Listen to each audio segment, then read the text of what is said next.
और इस पर एक बेलन है, ये मेरा एक बेलन है, ये बेलन है।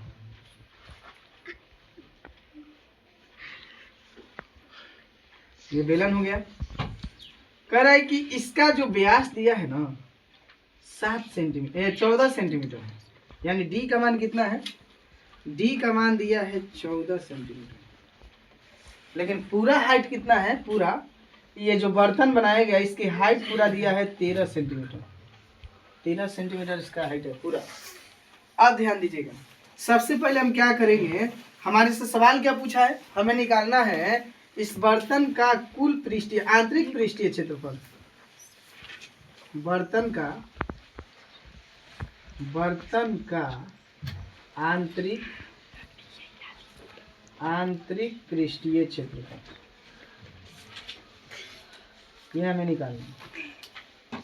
बर्तन का आंतरिक पृष्ठीय क्षेत्रफल हमको निकालना है।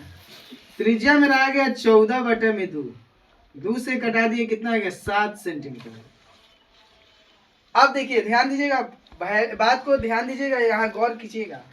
टोटल मेरा 13 है, त्रिज्या मेरा आ गया 7, तो इस बेलन की हाइट क्या होगी, हाइट मेरा हो जाएगा 13 वाले 7 घटा देंगे 6 वाले, यानी कि हमें बेलन की हाइट मिल गया, बेलन की ऊंचाई हमें मिल गया, बेलन की ऊंचाई बराबर, बेलन की ऊंचाई h बराबर हमें मिल गया 13 - 7 बराबर में 6 सेंटीमीटर आ गया।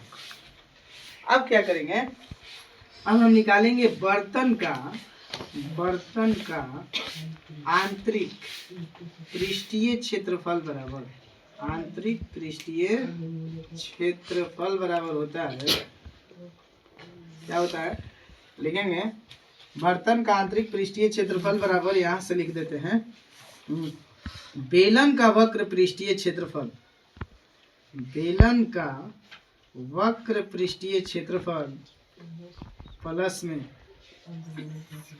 अर्धगोले का वक्र पृष्ठीय क्षेत्रफल, अर्धगोले का वक्र पृष्ठीय क्षेत्रफल, ये है फॉर्मूला इसका।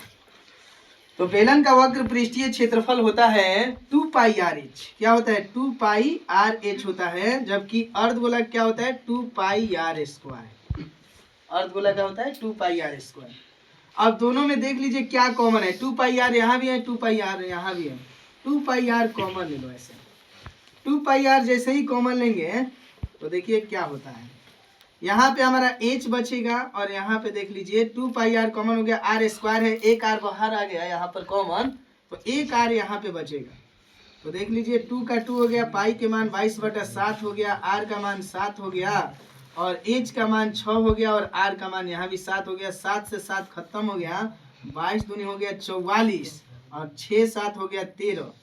तो इसको जब हम मल्टीप्लाई करेंगे तो कितना आ जाएगा, 44 × 13 तो 132 हो गया, 4 और 4 यानी 2 7, ठीक है, और ये 572 आपका आंसर आ गया, 572 आपका इसका आंसर आ गया।